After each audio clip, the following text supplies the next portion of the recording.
The bass from the nightclub pulsed through the soles of my worn-out shoes, each beat a reminder that I didn't belong here. I tugged at the hem of my black dress, a thrift store find that looked expensive enough in dim lighting, and tried to blend into the wall of the VIP section. Waitressing at Obsidian wasn't my dream job, but the tips were enough to keep a roof over my head while I finished my degree. Tonight, though, the air felt different, charged with something I couldn't name. "Smile a little, Ellie. The rich guys tip better when you look happy to be here," Marco, my manager, hissed as he passed, balancing a tray of champagne flutes that probably cost more than my monthly rent. I plastered on what I hoped was a convincing smile and continued arranging crystal glasses at the reserved table. The velvet rope separating this section from the rest of the club might as well have been an ocean between two worlds. Mine. Paycheck to paycheck, student loans, and exhaustion. And theirs. Whatever lay beyond the rope. The first warning sign was the sudden change in the club's atmosphere. Like animals before an earthquake, people sensed something before they saw it. The crowd parted, conversations hushed, and even the DJ subtly adjusted the music. I glanced up from my task to see 3 men in immaculate suits entering through the side door, the one regular patrons didn't even know existed. The first 2 were clearly security, earpieces, vigilant eyes, and bodies built like armor. But it was the third man who made my hands tremble slightly as I arranged the last glass. He wasn't particularly tall, maybe 6 feet, but he carried himself as if he owned not just the room, but the ground beneath it. His dark hair was trimmed precisely, framing features that belonged on ancient coins. Sharp jawline, straight nose, and eyes that missed nothing. His suit wasn't flashy, just perfectly tailored to broad shoulders that tapered to a lean waist. I felt his gaze sweep the room like a searchlight before it landed, inexplicably, on me. Something cold slithered down my spine as our eyes met for the briefest moment. I quickly looked down, focusing intently on wiping an invisible spot from the table. When I dared to look up again, he was engaged in conversation with the club owner, who had materialized out of nowhere and was practically bowing. "That's the last time I cover Jessica's shift," I muttered to myself, gathering my empty tray. I had the strangest feeling of being watched, but dismissed it as paranoia. I weaved through the crowded dance floor toward the bar, keeping my tray high. The club had reached that perfect point of the night where inhibitions lowered, but chaos hadn't yet taken over. The crowd was a living, breathing entity, moving to the music in synchronized abandon. 3 martinis and a whiskey. Neat, I told Sam, the bartender, raising my voice over the music. Sam leaned closer, his expression unusually serious. "Table 7 is off limits tonight, Ellie. Andre will handle it." "What? Why?"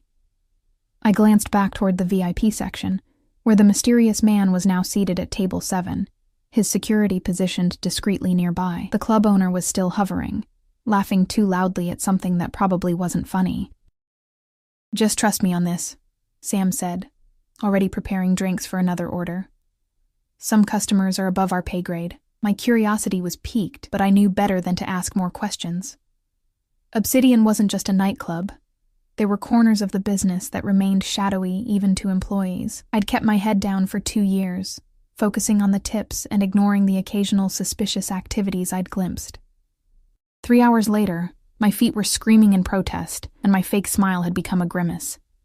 The club was at its peak capacity, bodies pressed together on the dance floor, the air thick with perfume, sweat, and expensive cologne.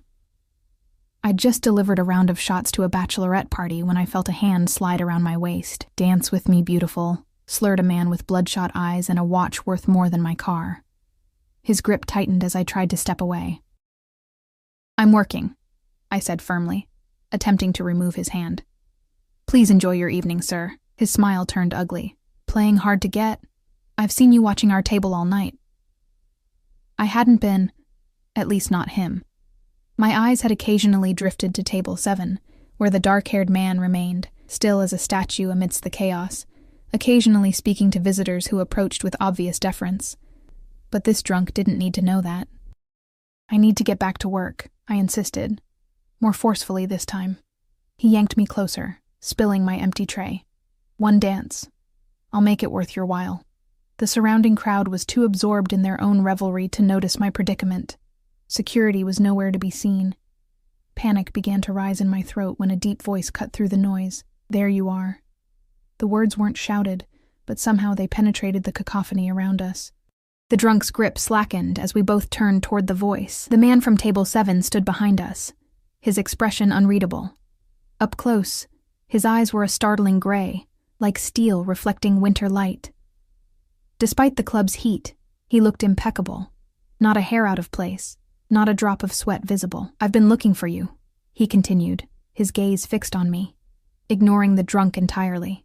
Confusion swept through me, but some instinct for self-preservation kicked in.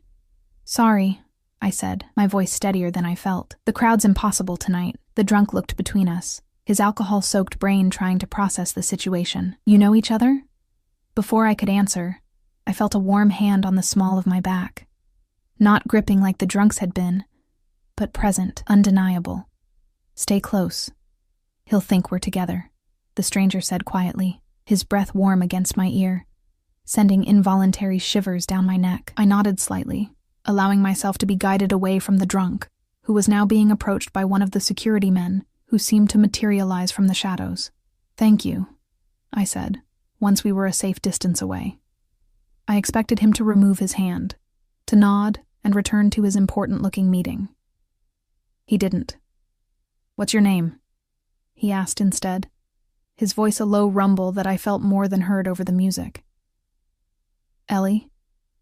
"Ellie Carter," I answered automatically, then mentally kicked myself for giving my full name to a stranger. "I should get back to work. Your shift ended 10 minutes ago," he replied, glancing at his watch, a subtle timepiece that probably cost more than a year of my tuition. Marco approved it. Alarm bells rang in my head. How did he know my schedule? Who had the authority to adjust it without telling me? I started, but he cut me off with a slight shake of his head. "One drink, as thanks for my timely intervention." It wasn't phrased as a question. I should have made an excuse, should have firmly declined and walked away. Later I would look back on this moment, this single, seemingly innocuous decision, as the crossroads where my life veered irrevocably off course. "One drink," I agreed. He guided me not back to his table in the VIP section, but toward a door I'd never noticed before, partially concealed behind a decorative panel. One of his security men opened it without a word, revealing a private lounge I hadn't known existed in the 2 years I'd worked there. The music from the club was instantly muffled, replaced by the gentle notes of a jazz piece playing from hidden speakers. "You have access to the owner's private lounge?" I asked, unable to keep the surprise from my voice. The corner of his mouth lifted slightly. Not quite a smile, but an acknowledgement of my naivety. In a manner of speaking, the room was a study in opulence. Leather sofas, a fully stocked private bar, and windows that looked out over the city skyline. He led me to a seating area near the windows, his hand never leaving my back. "What would you like?" he asked, finally releasing me to gesture toward the bar. "Just water, please." Alcohol seemed like a bad idea in this situation. He raised an eyebrow but didn't comment. Within moments, a man I hadn't noticed placed a crystal glass of water in front of me and a tumbler of amber liquid before the stranger. Then he disappeared as silently as he'd arrived. "You've worked here for 2 years," he stated, watching me over the rim of his glass as he took a sip. It wasn't a question. The room suddenly felt too small, too private. "How do you know that?" "I make it my business to know who works in my establishments." My glass paused halfway to my lips. "Your establishments?" "Among others." He set his drink down, his eyes never leaving mine. "You haven't asked my name." I hadn't. Because deep down, some part of me didn't want to know. Names made things real. "What's your name?" I asked, because there was no going back now. "Nathaniel Vega," he replied, studying my face for a reaction. "But most people call me Nate." The name meant nothing to me, but the way he said it, as if I should recognize it, as if it should mean something, made my stomach tighten. I took a sip of water to hide my unease. "Thank you for your help out there, Mr. Vega. I should probably go now." I moved to stand, but his voice stopped me. "The man who grabbed you is Conrad Fisher. His father is a state senator with aspirations for higher office." His tone was conversational, but there was an undercurrent I couldn't identify. "He has a history of inappropriate behavior with service staff. 3 complaints in the last year alone, all mysteriously withdrawn. I sank back into my seat, unsettled by this information. How do you know that?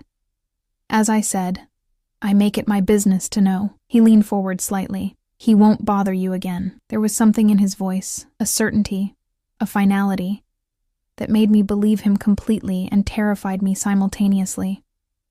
I need to go, I said, more firmly this time. I have early classes tomorrow. Business administration and finance. He nodded. Impressive choice. My blood ran cold. I'd never mentioned my major to anyone at the club.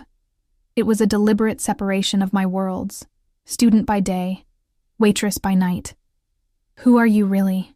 I whispered, fear finally overtaking my attempt at composure. Nathaniel Vega didn't answer immediately. Instead, he reached into his jacket and pulled out a business card, sliding it across the table toward me. It was simple.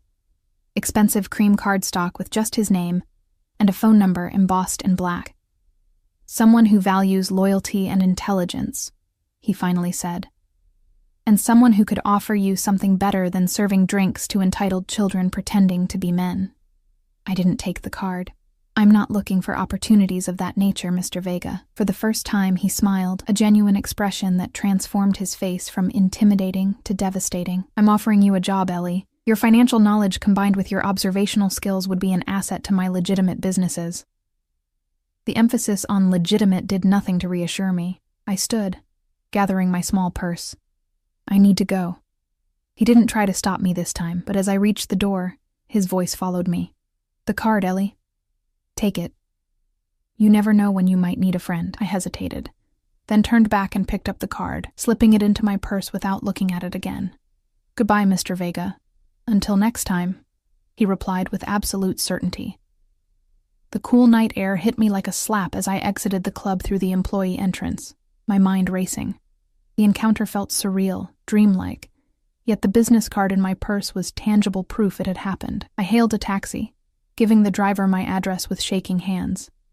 It was only as I unlocked the door to my small apartment that I realized my mistake. In my haste to escape, I'd left my jacket in the staff room, with my phone in the pocket. I'd have to retrieve it tomorrow. That night, I dreamed of steel-gray eyes watching me from shadows, and woke with the unshakable feeling that something fundamental had shifted in my world. I couldn't possibly know how right I was. I overslept the next morning, jerking awake to sunlight streaming through the blinds I'd forgotten to close. For a blissful moment, last night felt like a strange dream, until my eyes landed on the cream-colored business card on my nightstand, stark against the chipped paint. Nathaniel Vega. My fingers hovered over it, as if it might burn to touch. In the harsh light of day, my fear seemed melodramatic. He'd helped me with a drunk customer and offered me a job. Unusual, yes, but not inherently sinister. Still, something about him had set off every internal alarm I possessed. You're being ridiculous, I muttered to myself. Rushing to get ready for class, I shoved the card into my desk drawer and tried to forget about it. The finance lecture dragged on, the professor's voice fading into white noise as my mind kept drifting back to the private lounge and those penetrating gray eyes. I forced myself to focus, scribbling notes I knew I'd have to review later. Earth to Ellie. My friend Zoe waved a hand in front of my face as we left class. I've asked you the same question twice. What's going on with you today? I hesitated. Zoe was my closest friend, the only one who knew about my double life as a student and nightclub waitress. But how could I explain last night without sounding paranoid? Just tired, I said, adjusting my backpack. Had a weird night at work. Weird how? She pressed, linking her arm through mine as we navigated the crowded hallway. A customer got handsy, another one stepped in, then offered me a job. The simplified version sounded so mundane when spoken aloud. Zoe's eyebrows shot up. A job? Doing what? Please tell me it's not modeling or some sketchy escort thing. I laughed despite myself. No, something in finance, supposedly. He knew my major somehow. She stopped walking. That's definitely stalker territory, Elle. Did you get his name? The hesitation must have shown on my face because Zoe groaned. You did. You got creepy stalker guy's name and you're considering his offer, aren't you? I'm not, I protested. But I do need to stop by the club before my afternoon class to get my phone. I left it in my jacket last night. Zoe frowned. Want me to come with you? To Obsidian? At noon on a Tuesday? You'd stick out like a sore thumb. I squeezed her arm reassuringly. It'll be fine.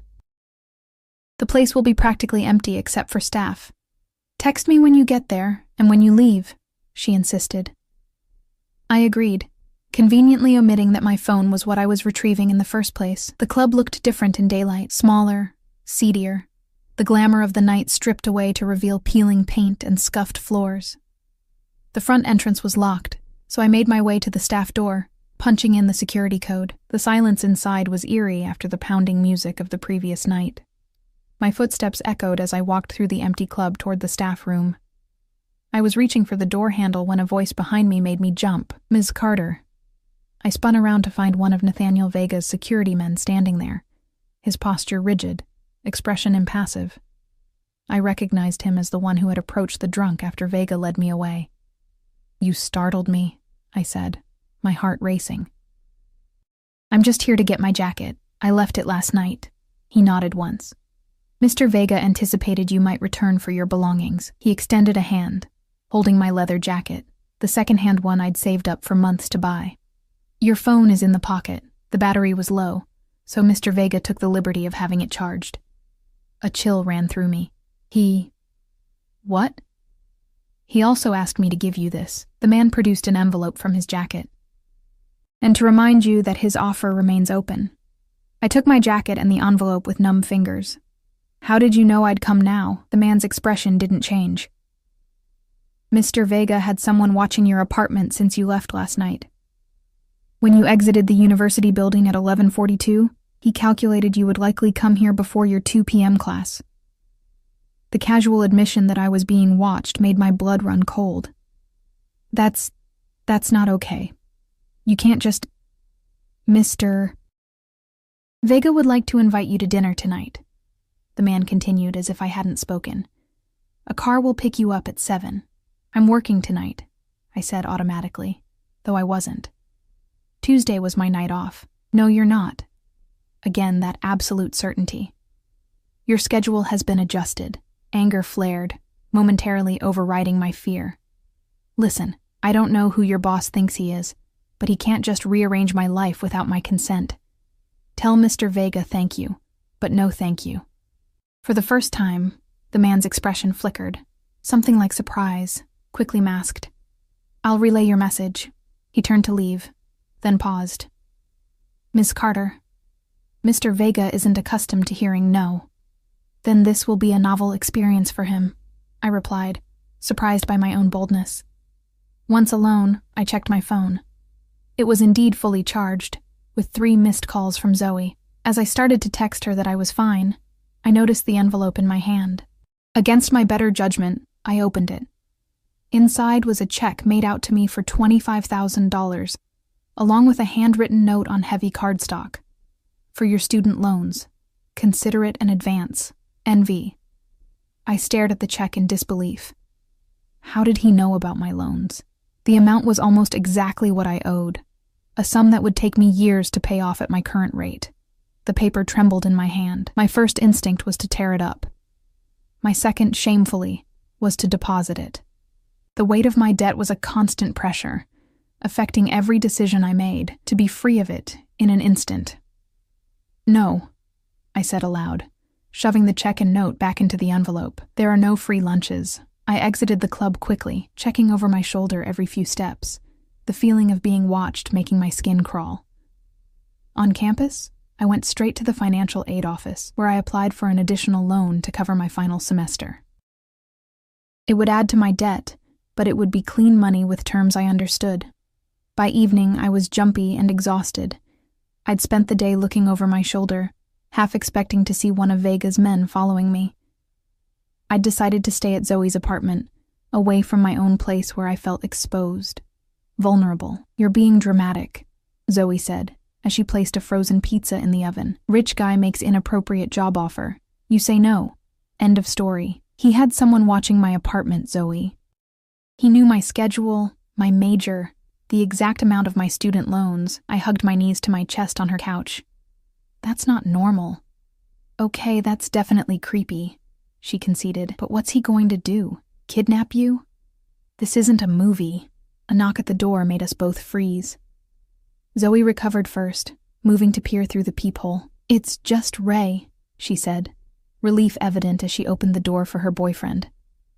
Ray entered with a 6-pack of beer, kissing Zoe before noticing my tense posture. What's up with you? You look like you've seen a ghost. Ellie has a stalker, Zoe supplied. I don't have a... I began, but was cut off by another knock. All three of us turned toward the door. Ray moved protectively in front of Zoe. Expecting someone else? She shook her head, moving to the peephole again. This time her face paled. It's a man in a suit. I don't recognize him. My stomach dropped. Don't open it. Too late. Zoe had already unlocked the door, opening it just enough to see the visitor. Can I help you?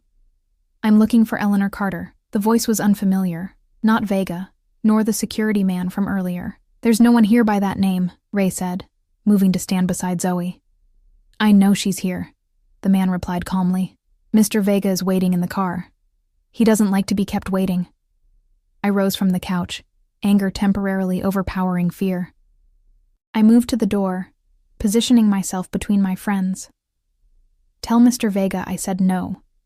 I'm not interested in his job, his money, or his dinner invitation. Please stop following me. The man's face remained expressionless. Mr. Vega anticipated your reluctance. He asked me to inform you that your sister's medical bills in Chicago have been paid in full. He thought you might want to thank him personally. My body went cold.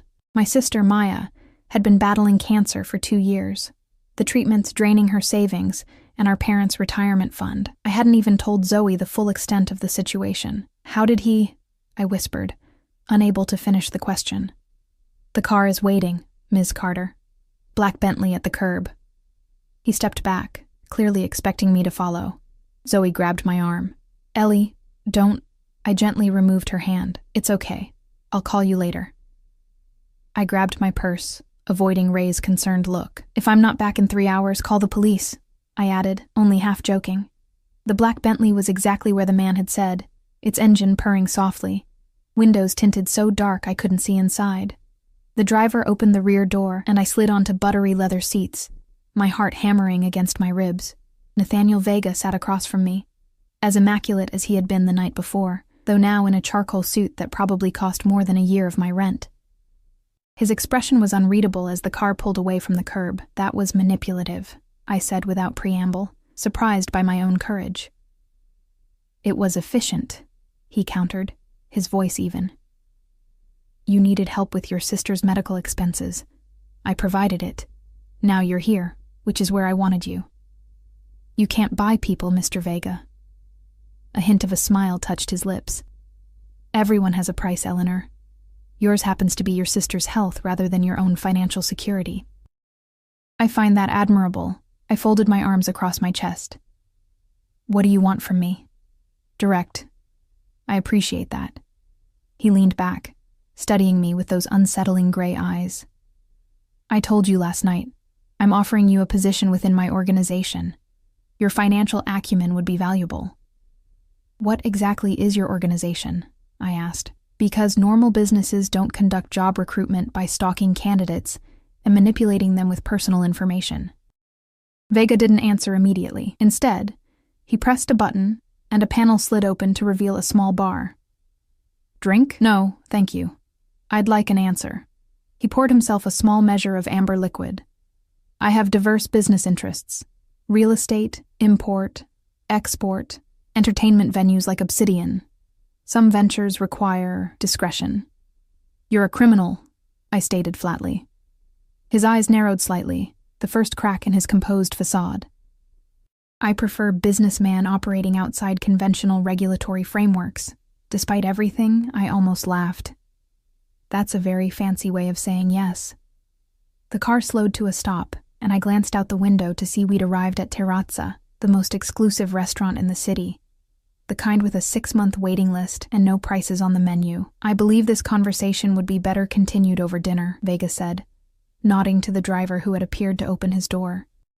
I'm not hungry, I replied, though my stomach chose that moment to betray me with an audible growl. Vega's mouth quirked. Your body disagrees. Come, Eleanor. One meal. Consider it a proper interview. Stop calling me Eleanor. No one calls me that. I remained seated. Even as he exited the vehicle, he turned back, framed in the doorway. Your sister does. The mention of Maya sent another chill through me. How much do you know about my life? Everything that matters. He extended his hand. Dinner, Ellie. Then you can make your decision with a clear head and a full stomach. I should have refused. Should have demanded to be taken back to Zoe's. Instead, I placed my hand in his and allowed myself to be helped from the car, telling myself it was curiosity, not fascination, that propelled me forward. The restaurant's maitre d' practically bowed as we approached. Mr. Vega, your usual table is ready. We were led to a secluded corner with a stunning view of the city lights. I was acutely aware of my simple jeans and blouse amid the designer clothing surrounding us, but no one gave me a second glance. Vega's presence seemed to render me invisible to judgment. Once seated, he studied me across the table. You're wondering if I had your sister's medical bills paid to manipulate you, or because I'm genuinely concerned for your family. The thought had crossed my mind, I admitted. Which would you prefer the answer to be? He asked, his gaze never wavering. I considered the question. I'd prefer honesty, whatever that might be. Something like approval flickered in his eyes. Both. I need your skills, and I knew this would bring you to me tonight. But I also don't like to see families suffer unnecessarily when I have the means to help. Why me? I asked, the question that had been burning since our first encounter. I'm nobody special. That, he said quietly, is where you're wrong. The waiter appeared with 2 glasses of wine I hadn't seen Vega order. He placed one before each of us, then melted away without asking for our selections. I took the liberty, Vega explained, noting my confused expression. The chef is preparing a special menu for us. Unless you have dietary restrictions? I shook my head, my fingers nervously tracing the stem of the wine glass. You still haven't answered my question. Why me? Vega took a measured sip of his wine before responding. 3 months ago, one of my accountants made a subtle discrepancy in the books at Obsidian. Nothing major. A few $1,000s shifted between accounts. It was a test, designed to identify anyone with both the skill to notice and the integrity to report it. I stared at him, understanding dawning. The inventory discrepancy I found. Yes. He nodded, looking pleased. You not only discovered it, but developed a comprehensive spreadsheet documenting the pattern and presented it to Marco rather than simply reporting the numbers. Most people would have ignored it or assumed a clerical error. I remembered how Marco had dismissed my concerns, telling me to stick to serving drinks and leave the accounting to professionals. I'd been frustrated, but not surprised. Marco works for you, I realized aloud. He reported back. Everyone at Obsidian works for me, Ellie. The club is more than just a business. It's a filtering system. I observe how people behave when they think no one important is watching. The implications of his statement sank in slowly. You've been watching me for 3 months? Longer, he admitted, without a hint of apology. Your application caught my interest. Not many finance students with your GPA choose to waitress in that particular establishment. A chill ran through me as I recalled filling out that application nearly 2 years ago, desperate for a job that would accommodate my class schedule and pay enough to cover my portion of Maya's medical expenses. I searched for the right word. Thorough, Vega supplied. I was going to say invasive, I countered. His expression remained impassive, but I caught a glimmer of something in his eyes, amusement perhaps.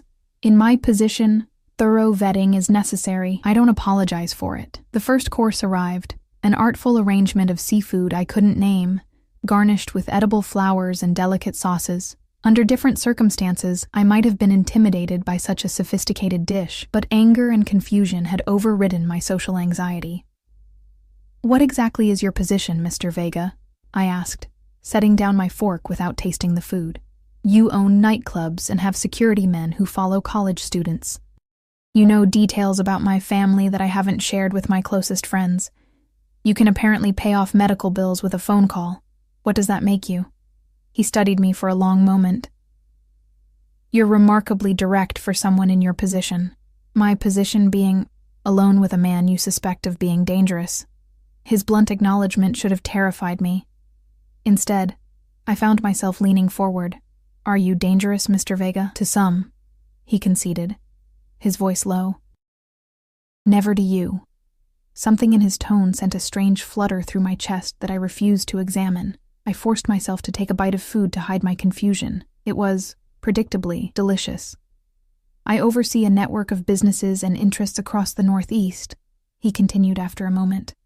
Some legitimate by conventional standards, others operating in gray areas of legislation. All profitable. A crime syndicate, I translated. His mouth quirked. If you prefer the dramatic terminology, yes, though most of my operations don't align with what you probably imagine. I don't deal in drugs or human trafficking. I find both reprehensible, but gambling, extortion, money laundering, I pressed. He didn't confirm or deny, simply holding my gaze. Everyone in this restaurant has broken laws, Ellie. The difference is scale and consequence. I glanced around at the other diners.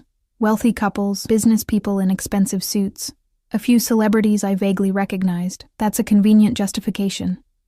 It's reality. He took another sip of wine. The man at the table by the window is a hedge fund manager who destroyed thousands of pensions to fund his 5th vacation home. The woman in the red dress cheated hundreds of elderly investors out of their retirement.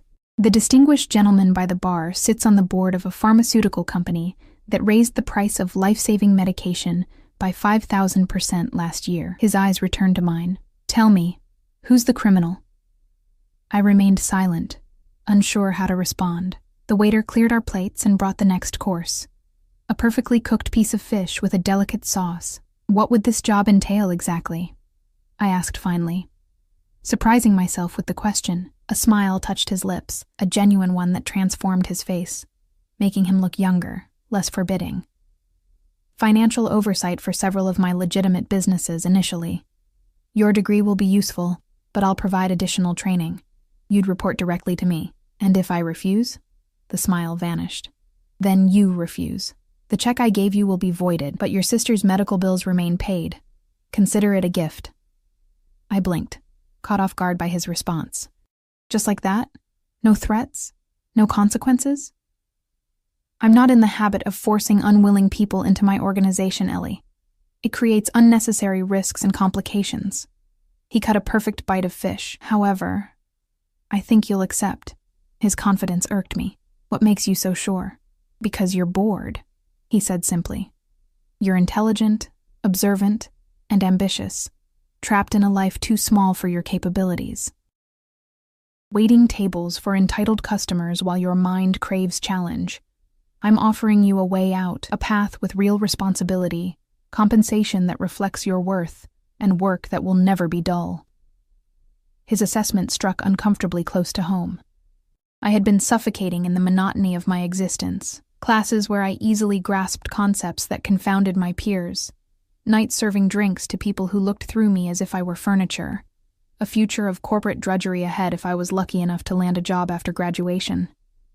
What about my degree? I asked, a tacit acknowledgement that I was considering his offer. You'll complete it. Education is valuable, and if it turns out I'm not suited to your organization? His eyes darkened slightly. I've already determined that you are. The certainty in his voice sent another of those strange flutters through my chest. I ignored it, focusing instead on the practical concerns. Would I need to relocate? Eventually, he nodded. I maintain residences in several cities. My primary home is in Boston, though I spend considerable time here. The conversation paused as our plates were cleared and dessert was served. Something chocolate and intricate that under normal circumstances would have delighted me. Now I barely noticed it. May I ask about my sister's medical bills? I ventured after a moment. His expression softened marginally. Paid in full, including future treatments. I've also arranged for her to see a specialist who has had success with cases like hers. Tears pricked at my eyes unexpectedly. Maya had been fighting so hard, our parents stretching every resource to breaking point. Why would you do that? Because I could, he answered simply. And because it matters to you. I studied his face, searching for deception and finding none. Thank you, I said softly, regardless of what I decide about the job. He inclined his head in acknowledgement. You have questions about the nature of my business. Ask them. I considered carefully. Would I be expected to do anything illegal? No. Your role would be entirely legitimate, with proper documentation, taxes paid, benefits, the works. He set down his fork. I compartmentalize my operations, Ellie. You would not be involved in anything that could compromise your future. But I would know about those other operations. Eventually, yes. His gaze was steady. Knowledge is inevitable in proximity. But participation is a choice. I processed this, turning the implications over in my mind. What happens if I accept, then change my mind later? A shadow crossed his face. That would depend on what you've learned and what you intended to do with that knowledge. The implicit threat hung between us.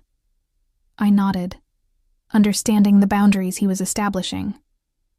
And my personal life would remain your own, with certain security precautions. He hesitated, something I hadn't seen him do before. Though I should make it clear that I would not welcome romantic entanglements with individuals who might pose security risks. Heat crept into my cheeks. Are you dictating who I can date? I'm expressing a preference for your safety and that of my organization. His tone was businesslike, but his eyes had hardened. Dating is a vulnerability I cannot afford in my close associates. I see. I took a deliberate sip of wine. And what about you, Mr. Vega? Do you follow your own rules regarding entanglements? The question was forward, inappropriate, and I regretted it as soon as it left my mouth. To my surprise, he laughed, a genuine sound that transformed his face again. I follow all my rules, Ellie. It's why I'm still alive. He studied me with renewed interest. But I'll admit, you're testing my resolve on that particular policy. The implication sent a jolt through me that I refused to acknowledge as pleasure. Before I could formulate a response, his phone buzzed. He checked it, his expression immediately shifting to something colder, more distant. Excuse me, he said, standing. I need to take this. Please, finish your dessert. He moved away from the table, speaking quietly into the phone. I took the opportunity to gather my thoughts, which were scattered and contradictory. Part of me was screaming to run, to pay off my loans through conventional means, to struggle through the next few years as I had the last. But another part, a part I barely recognized, was exhilarated by the possibilities Vega represented. A door opening to a world I'd only glimpsed through the windows. He returned a few minutes later, his face now a composed mask. I apologize, but I need to cut our evening short. There's a situation that requires my attention. Of course, I said, setting down my napkin. Thank you for dinner. My driver will take you home. He paused. I'd prefer you return to your apartment rather than your friend's. It's more secure than you might think. The reminder that he knew where I'd been sent a chill down my spine. How considerate, I replied, unable to keep the sarcasm from my voice. A ghost of a smile touched his lips. I need your decision by tomorrow evening, Ellie. The position needs to be filled quickly. That doesn't give me much time to consider life-altering decisions, I pointed out, as we exited the restaurant. The cool night air carried the scent of approaching rain, and I shivered slightly in my light jacket. Immediately, Vega removed his suit jacket and draped it over my shoulders. The fabric was warm from his body, carrying the faint scent of expensive cologne and something uniquely him. The gesture was so unexpected, so normal, that for a moment he seemed like any other man on a dinner date. Life rarely gives us the luxury of extended deliberation for important choices, he said quietly. We decide with the information available and live with the consequences. His driver appeared with the car, opening the door for me. Vega surprised me again by taking my hand, his thumb brushing across my knuckles in a touch so light I might have imagined it. Until tomorrow, Ellie. I slid into the car, my skin tingling where he had touched it. As the vehicle pulled away, I saw him still standing there, watching me leave, a solitary figure commanding the sidewalk as if it were his personal domain. The car ride was silent, the driver showing no interest in conversation. I stared out the window at the passing city lights, trying to make sense of the evening and my own conflicted reactions. When we arrived at my apartment building, the driver insisted on escorting me to my door. I was too mentally exhausted to argue. He checked my apartment quickly, nodding in satisfaction before leaving me alone. I locked the door behind him, leaning against it and closing my eyes. Only then did I realize I was still wearing Vega's jacket. I slipped it off, draping it over a kitchen chair, suddenly overwhelmed by the enormity of the choice before me. My phone buzzed with a text from Zoe. "Are you alive? Do I need to call the police?" I quickly typed back, "I'm fine. Home now. We'll explain tomorrow." Exhaustion swept over me, but I knew sleep would be elusive. I moved to my laptop, opening a new document. On one side, I typed reasons to accept. On the other, reasons to refuse. Under accept, I listed financial security, Maya's medical bills, career advancement, new experiences, challenge. Under refuse, I wrote illegal activities, danger, loss of freedom, moral compromise.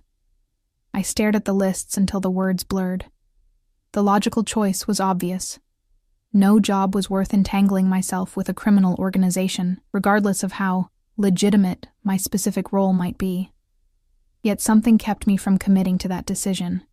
It wasn't just the money, though that was certainly a factor. It was the way Vega had seen me, really seen me, when I'd been invisible to everyone else for so long.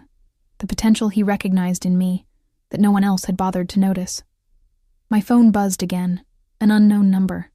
"Your sister's first appointment with Dr. Levine is scheduled for next Thursday at 10 a.m. Transportation has been arranged. NV." I stared at the message, a lump forming in my throat. I hadn't even given him my number, yet here he was, already arranging Maya's care with the top specialist in the country. Before I could talk myself out of it, I typed back, "Thank you." The response came immediately. "You're welcome, Ellie. Sleep well." I set the phone down, my decision crystallizing with unexpected clarity. I was going to accept his offer, knowing full well I was stepping into a world I didn't fully understand, with a man whose very existence was shrouded in danger and power. What I didn't yet understand was that by morning, events would unfold that would make my decision irrelevant, because Nathaniel Vega had already decided for both of us. I woke to the sound of my phone ringing, the bright screen cutting through the pre-dawn darkness. It was 4:38 a.m. My sister's name flashed on the display. "Maya?" I answered, my voice thick with sleep. "What's wrong?" "Ellie." Her voice was breathless, excited rather than distressed. "I just got a call from Dr. Levine's office." "Dr. Levine?" "As in the oncologist who wrote that book I was telling you about. They said they've reviewed my case and want to start a new treatment protocol next week. All expenses covered by some medical foundation." She paused. "Did you do something?" I sat up, fully awake now, Vega's text message from last night flashing through my mind. I may have met someone who wanted to help.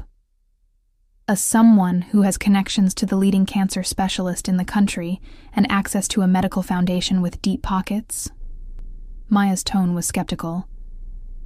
"Ellie, what's going on?" I hesitated, unsure how much to reveal. "It's complicated. I might be taking a new job. What kind of job comes with miracle medical interventions for your family?" The excitement in her voice had shifted to concern. "Are you in trouble?" "No," I said quickly, though the truth was more nuanced. "It's a financial position with a private investment group. The owner is very wealthy and apparently believes in my potential. And he just decided to pay for a stranger's cancer treatment out of the goodness of his heart?" Maya wasn't buying it. She'd always been the more practical sister, seeing through pretenses with unsettling accuracy. I sighed. He did it because he knew it would matter to me. It's a recruiting tactic, I guess. "Ellie." Her voice dropped. "This sounds not normal. What's this man's name?" I hesitated again. "Nathaniel Vega." The silence on the other end stretched for several seconds. "As in, Nate Vega, the real estate developer? You know him?" I asked, surprised. "I know of him," she corrected. "His company restored that historic theater district in Boston last year. It was all over the news. Billionaire with the Midas touch, very private, rumored connections to old Boston families." There were some controversies about zoning permits being expedited. I sank back against my pillows, processing this information. Vega had presented himself as a businessman with some illegal operations, but he downplayed the extent of his legitimate empire. If Maya recognized his name from mainstream news, he was more prominent than I'd realized. "The treatment," I said softly. "It's legitimate, right? Dr. Levine is the best in the field." Maya confirmed. "The treatment plan they outlined is cutting-edge but sound. This could be..." Her voice broke slightly. "This could be what we've been hoping for." The lump returned to my throat. "Then take it. Whatever happens with this job, the treatment is yours," he promised. "I don't like the idea of you getting involved with someone powerful enough to make these kinds of arrangements, Ellie. It feels like there are strings attached." "There probably are," I admitted, "but I'm going into it with my eyes open." We talked a while longer, Maya extracting a promise that I would be careful and call her daily. By the time we hung up, pale morning light was filtering through my blinds. I checked my phone. No messages from Vega, but a missed call from Zoe. I texted her that I'd call later, then dragged myself to the shower. As the hot water cascaded over me, I tried to organize my thoughts. The fact that Vega was publicly known changed things, though I wasn't sure exactly how.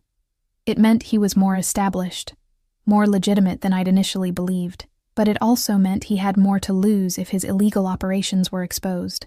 I was drying my hair when a knock at my door startled me. Wrapping my robe tightly around myself, I approached cautiously and peered through the peephole. A young woman stood there, holding a large box and a garment bag. She was professionally dressed in a tailored pantsuit, her dark hair pulled back in a sleek ponytail. "Ms. Carter?" she called through the door. "My name is Vanessa Liu. Mr. Vega sent me." I hesitated before opening the door just enough to see her properly. "What is this?" She smiled politely. "Mr. Vega thought you might appreciate some options for today's meeting." "What meeting?" I hadn't agreed to anything beyond giving him my decision. "The introductory orientation at Vega Holdings," she replied, as if this were common knowledge. "Your new employment paperwork needs processing, and Mr. Vega thought you might want to tour the offices before you start on Monday." The presumption was breathtaking. I hadn't even formally accepted the position, yet he was already scheduling my first day. "I haven't accepted the job yet," I said, irritation rising. Vanessa's smile didn't waver, but something flickered in her eyes, surprise perhaps. "I see. Well, Mr. Vega requested that I deliver these items regardless." She extended the box and garment bag. "May I come in?" Against my better judgment, I opened the door wider and allowed her to enter. She placed the items carefully on my small dining table. "The car will arrive at 9 a.m., she continued, checking her slim gold watch. "That gives you just over 2 hours to prepare. Inside the box, you'll find appropriate accessories and the address for Vega Holdings. The garment bag contains several options for professional attire." "I have classes today," I protested. "They've been covered." Her tone made it clear this wasn't up for discussion. "Your professors have been informed you're interviewing for a prestigious internship." They were quite supportive, especially given the recommendation letter from Mr. Vega. My temper flared. He can't just rearrange my life without consulting me. Vanessa regarded me with something like sympathy. "You'll find that Mr. Vega operates with remarkable efficiency once he's made a decision. The job is yours if you want it, Ms. Carter. Today is merely a formality to acquaint you with your new environment." After she left, I stood staring at the packages, torn between outrage at Vega's presumption and curiosity about their contents. Finally, curiosity won.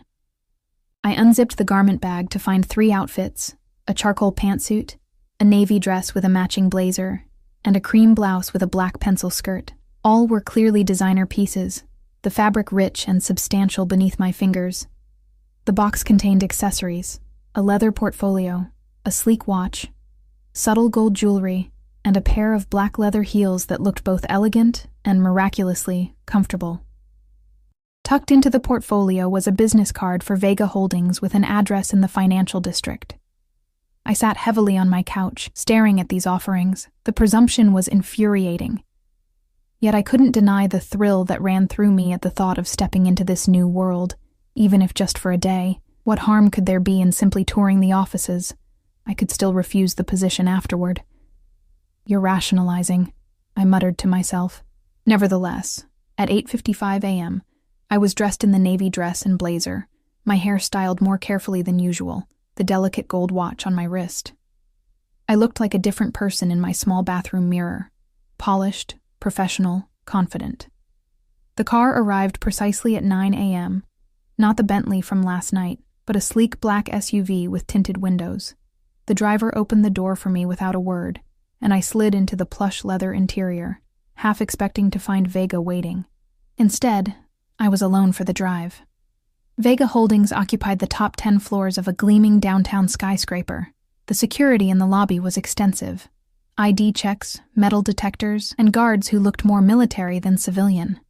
I was escorted to a private elevator that opened only with a key card, which my guide provided.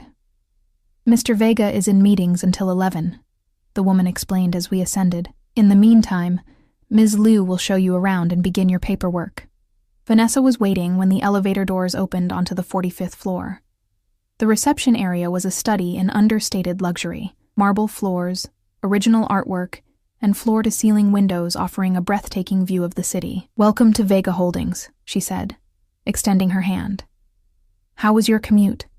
"Smoother than the subway," I replied, taking in my surroundings with what I hoped was subtle observation rather than obvious awe. She smiled. "Let's start with a tour, shall we?" The next hour passed in a blur as Vanessa led me through the executive floors. The offices were impressive, state-of-the-art technology seamlessly integrated with elegant design. The staff we encountered were universally well-dressed, efficient, and deferential upon learning I was Mr. Vega's new financial analyst.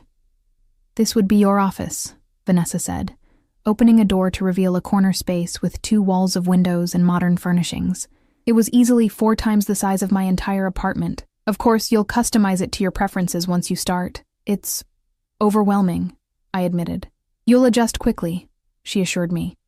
"Now, let's review your contract while we wait for Mr. Vega." The paperwork was as impressive as the office. A starting salary that made me momentarily lightheaded, comprehensive benefits, housing allowance, car service, and performance bonuses that could double my base compensation. Everything appeared legitimate, with proper tax withholding and even a 401k plan. "These benefits seem excessive for an entry-level position," I noted, scanning the documents with growing disbelief. "Mr. Vega values talent and loyalty," Vanessa replied smoothly. "He believes in investing in people with potential." She checked her watch. "Mr. Vega should be finishing his meeting soon. Would you like coffee while we wait?" I nodded, and she stepped out, leaving me alone with the contract. I read it carefully, looking for hidden clauses or traps, but found none. It was a straightforward, if extraordinarily generous, employment agreement. The door opened, and I looked up expecting Vanessa with coffee.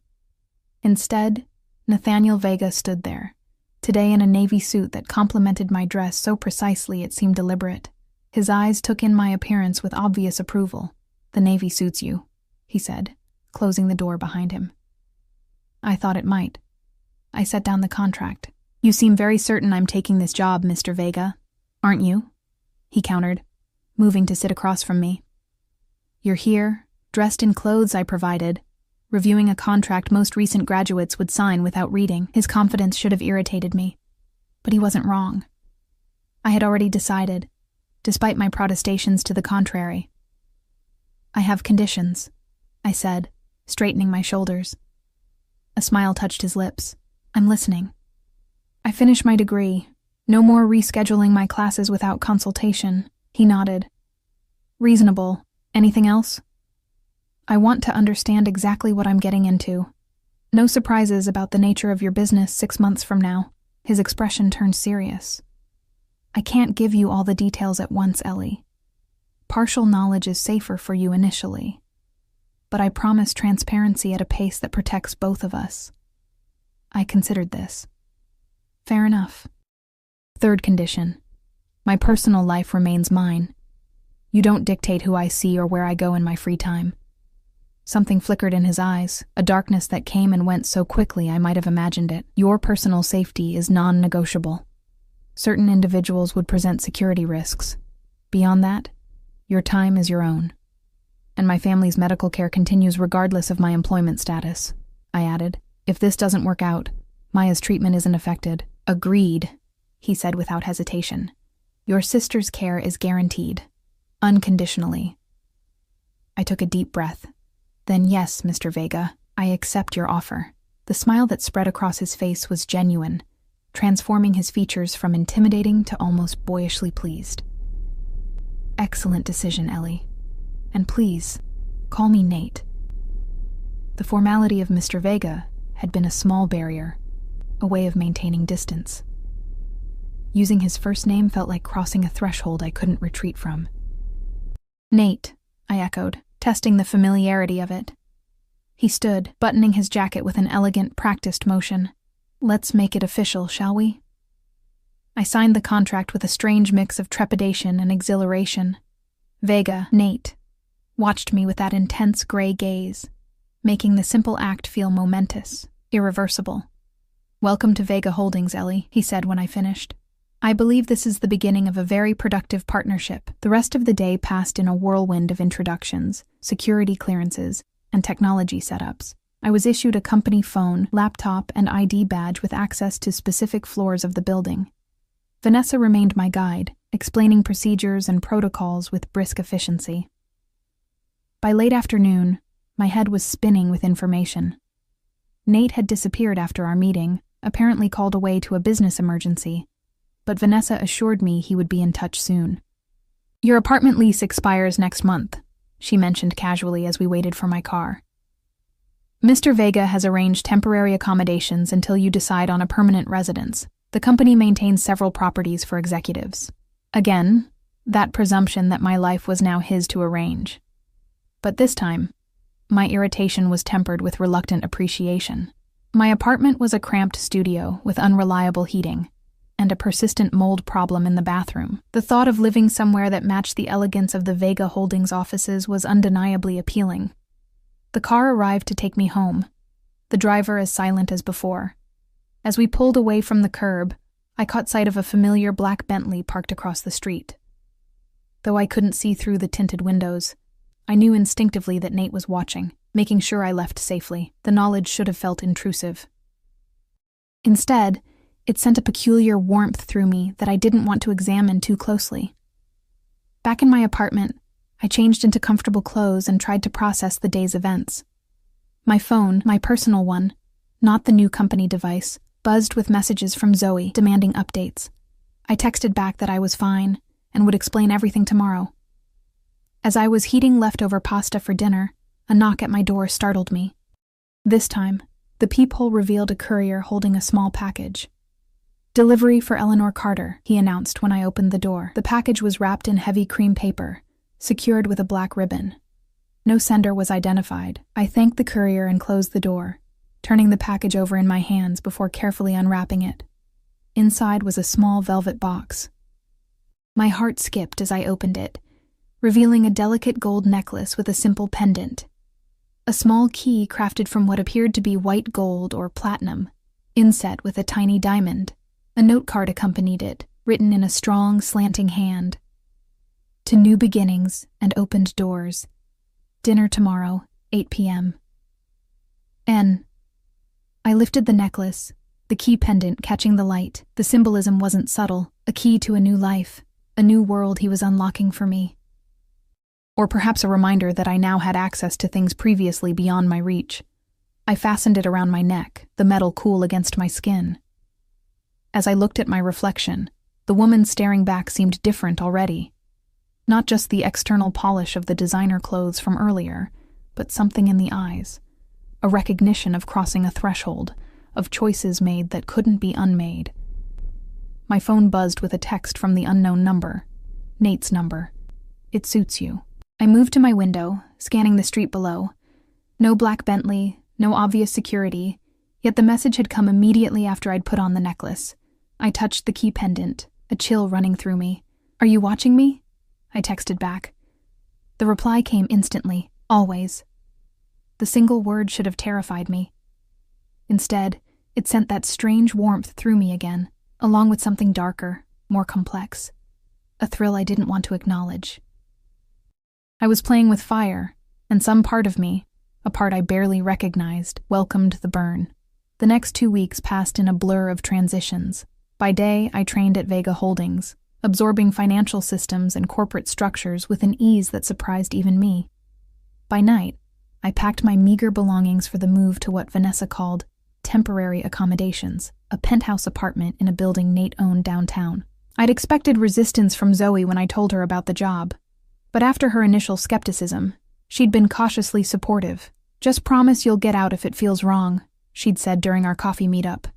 "And keep in regular contact so I know you're alive." Nate himself remained an enigma, present yet elusive. We'd had dinner twice more since that first night, each time in private dining rooms of exclusive restaurants. The conversations were mainly professional, focused on my training and integration into Vega Holdings.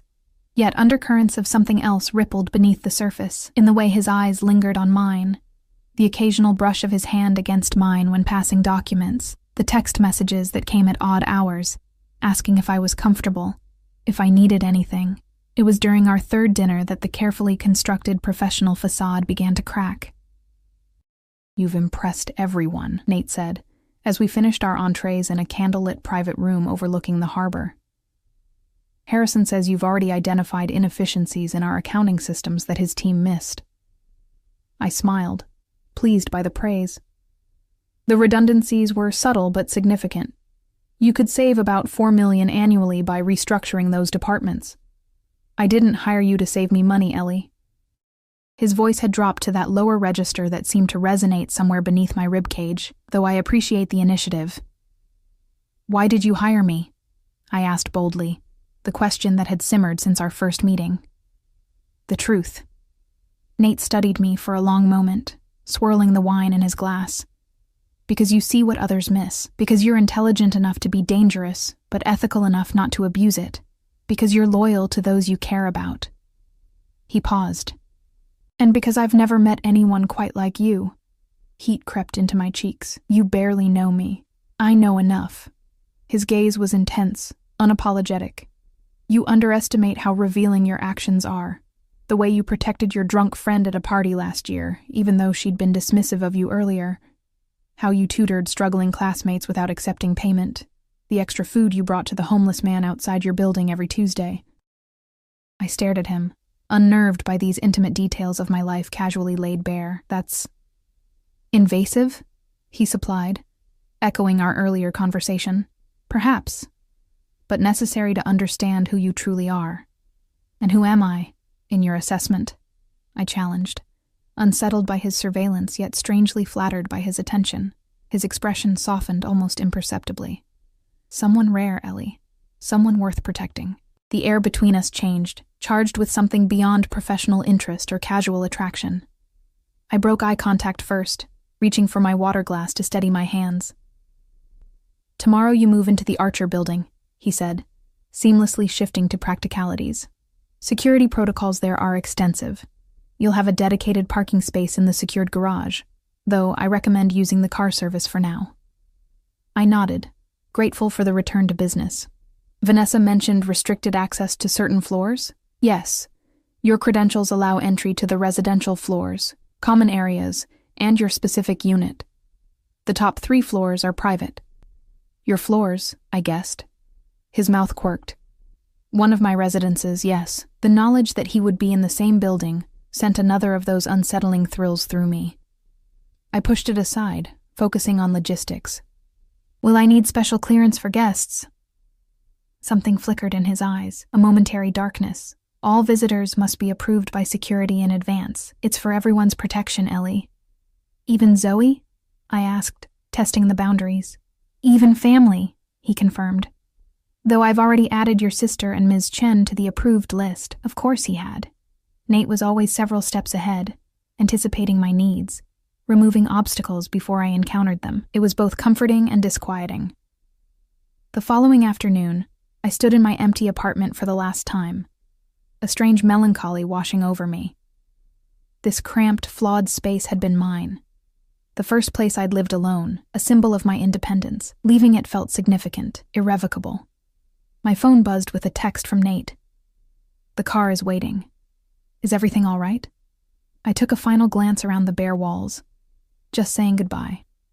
His response was immediate. Some goodbyes are necessary for better beginnings. Philosophical Nate was surprisingly endearing. I smiled despite myself and locked the door behind me, dropping the key in the landlord's mailbox as instructed. The Archer Building was a gleaming tower of glass and steel in the heart of downtown, its lobby more reminiscent of a luxury hotel than an apartment building. The security staff greeted me by name, efficient and professional as they processed my identification and explained the biometric access systems. "Mr. Vega requested that you call when you arrived," the concierge informed me. "He'd like to personally ensure your accommodations are satisfactory." 20 minutes later, I was standing in a penthouse that made the Vega Holdings offices look austere by comparison. Floor-to-ceiling windows showcased panoramic city views, the space tastefully furnished in neutrals with occasional bold accents. Fresh flowers adorned multiple surfaces, their scent subtle but welcoming. I was exploring the state-of-the-art kitchen when the private elevator chimed softly. Nate stepped out, today in casual attire, dark jeans and a charcoal sweater that somehow looked as expensive as his suits. "What do you think?" he asked, watching me take in my new surroundings. "It's beautiful," I admitted, "but massive for one person. This is temporary housing?"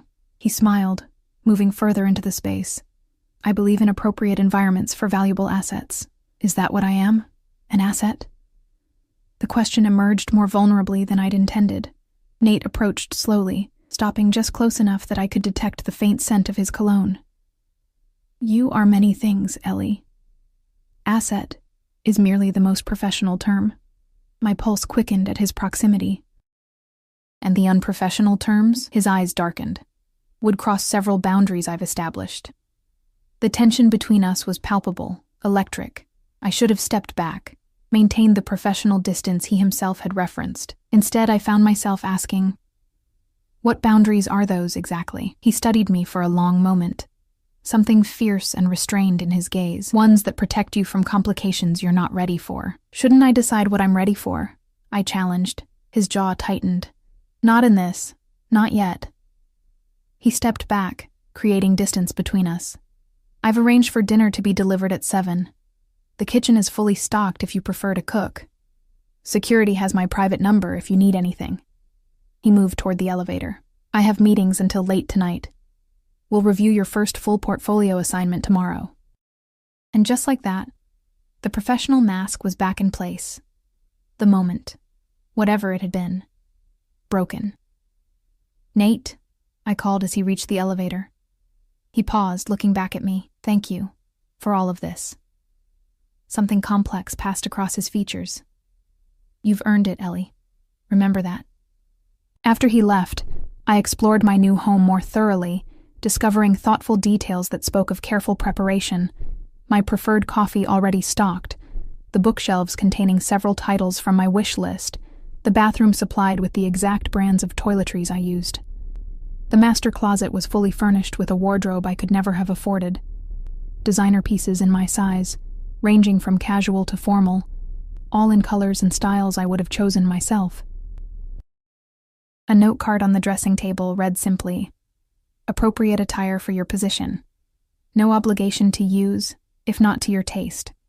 N." It was overwhelming, this seamless transition into a life of luxury. Part of me felt I should resist, maintain some independence by refusing these gifts, but another part recognized the practicality. I needed to look the part for my new role, and my student wardrobe was woefully inadequate. As promised, dinner arrived precisely at 7. A gourmet meal from what I recognized as one of the city's most exclusive restaurants.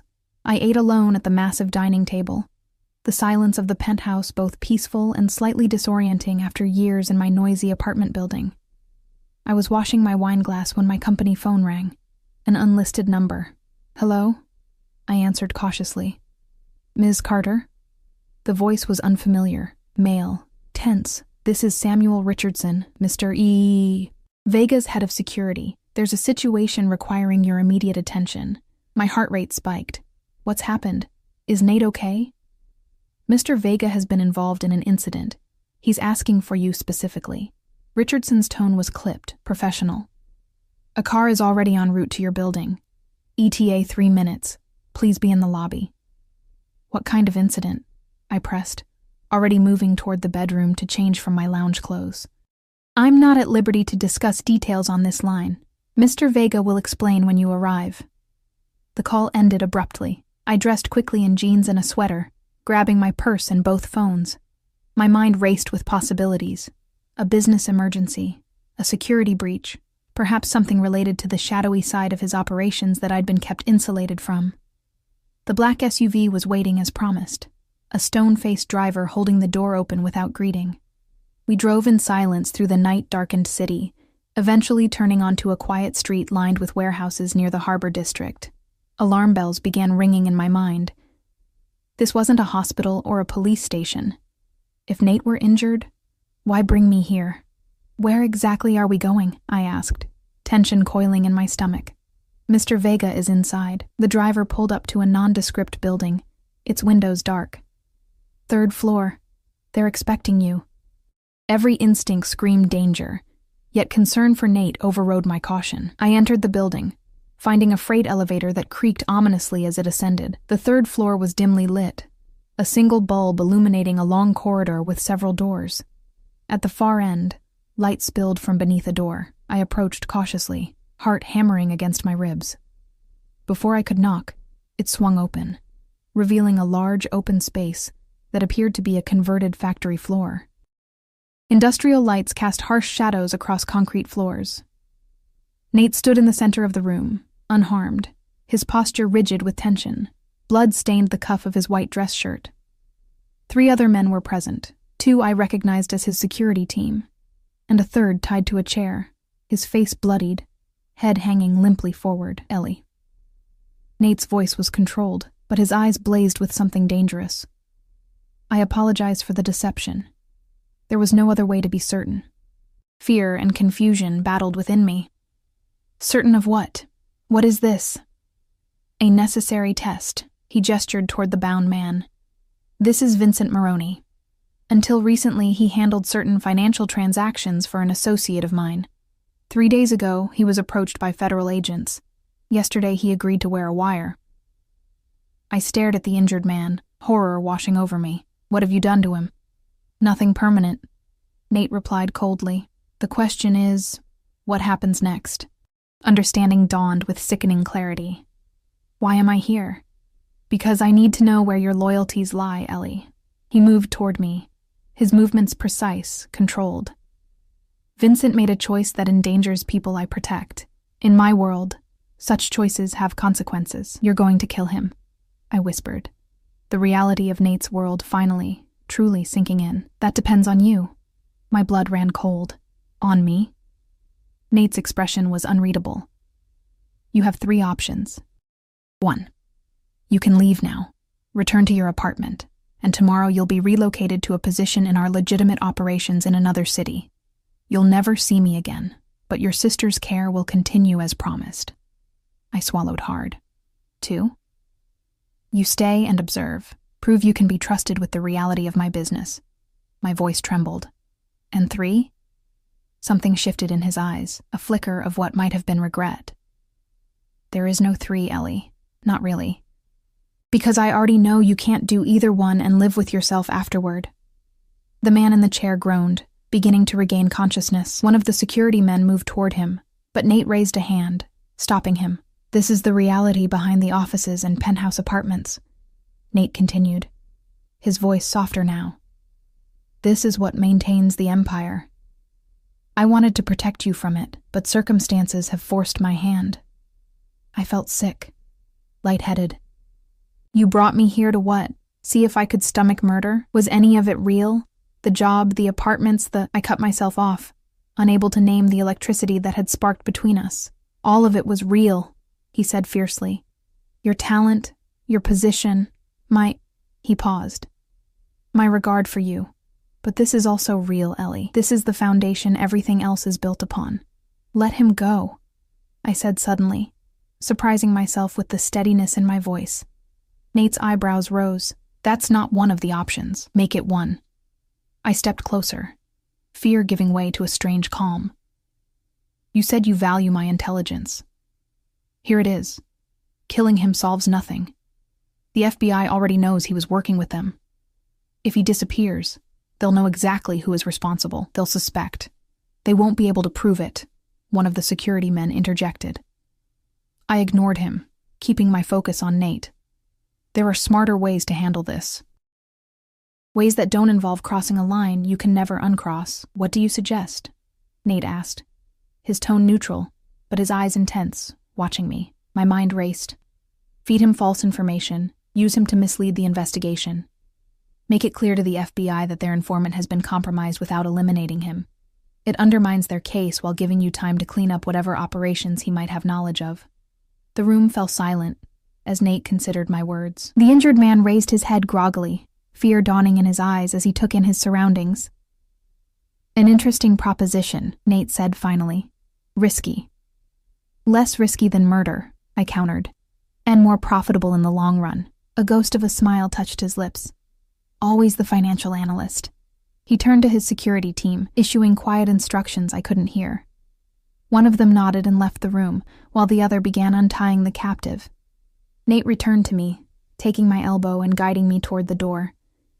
You continue to surprise me, Ellie. Is that good or bad? I asked, still trembling slightly from the adrenaline. It's unprecedented, he replied as we stepped into the hallway, leaving the others behind. No one else would have dared suggest an alternative. They would have chosen to leave or to stay silent. I'm not everyone else, I said quietly. His eyes softened fractionally. No, you're not. In the car back to the Archer building, Nate sat beside me, his presence both comforting and unsettling after what I'd witnessed. Neither of us spoke until we were nearly home. I didn't want you to see that side of things so soon, he finally said. But Vincent's betrayal accelerated the timeline. I turned to face him. Would you have killed him if I hadn't been there? He considered the question with surprising openness. Probably. It would have been cleaner, simpler. But not smarter, I said. No, he acknowledged. Not smarter. When we reached the building, he escorted me to my door. I hesitated before entering, suddenly uncertain of everything. I understand if you want to take option 1, Nate said quietly. After tonight, no one would blame you. I studied his face, the sharp angles softened by the dim hallway lighting, the gray eyes that revealed more than he probably intended. Despite everything, I still felt that pull toward him, that inexplicable connection that had sparked from our first meeting. I'm staying, I said, surprising myself with the certainty in my voice. But I have a new condition. His expression remained neutral, but tension had crept into his shoulders.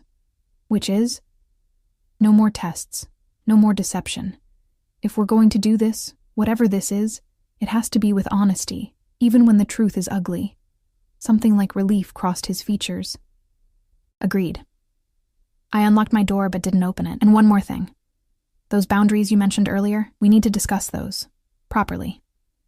His eyes darkened. Ellie. Not tonight, I clarified. I've had enough revelations for one evening. But soon, he nodded slowly. Soon, he agreed, his voice lower, rougher. I entered my apartment, closing the door between us with a soft click that felt strangely significant. Leaning against it, I closed my eyes, processing the night's events. I should have been terrified, should have been packing my bags and running as far from Nathaniel Vega as possible. Instead, I felt strangely calm, as if pieces of a puzzle had finally clicked into place. I understood now what I was involved in. The true nature of Nate's empire, the darkness that shadowed his world. And despite everything, I wasn't running. 6 months later, I stood at the window of a different penthouse, this one in Boston, overlooking the harbor where lights danced on dark water. My role at Vega Holdings had evolved beyond financial analysis to become something more complex, more integral. I had proven my value not just in identifying efficiencies, but in providing perspectives Nate's other advisors wouldn't dare offer. The boundaries we'd discussed that night had shifted gradually, inevitably, until they dissolved entirely 3 months ago. Now, Nate's dress shirts hung beside mine in the closet. His scent lingered on the pillows, and the key necklace he'd given me on that first day had been joined by a more significant piece of jewelry, a platinum band set with a single flawless diamond. Deep thoughts? His voice came from behind me, followed by strong arms encircling my waist, pulling me against his chest. I leaned into him, watching our reflection in the darkened window, just reflecting on how much has changed. His lips brushed my temple. Any regrets? I turned in his arms, studying the face that had become as familiar to me as my own. Nathaniel Vega was still a complicated man, dangerous to his enemies, fiercely protective of those he considered his. The empire he'd built straddled worlds both legitimate and shadow, and I now moved between them with increasing confidence, my own moral compass gradually adjusting to this new reality. We had established boundaries of a different sort, lines I wouldn't cross, operations I wouldn't touch. He respected these limitations, valuing my perspective precisely because it differed from the yes-men who surrounded him. In turn, I'd learned to accept the necessary darkness of his world, to understand the complex code of honor that governed his decisions. No regrets, I answered honestly. Though I sometimes wonder what would have happened if I'd never said, "Stay close, he'll think we're together," to that stranger in a nightclub. Nate smiled, the private smile reserved only for me. "I would have found you eventually. Some things are inevitable, Ellie." As his lips met mine, I reflected that he was probably right. From that first moment when his gray eyes had met mine across a crowded room, some part of me had recognized a truth I hadn't been ready to acknowledge: that Nathaniel Vega and I were always destined to collide, to challenge each other, to become entangled in ways neither of us could have predicted. "Stay close, he'll think we're together." Words spoken to a stranger who turned out to be anything but. Words that had changed the course of my life irrevocably, leading me from a world of shadows and uncertainty into one of power and possibility. And despite everything, the danger, the moral compromises, the occasional brush with darkness, I wouldn't change a single moment of our complicated, extraordinary journey.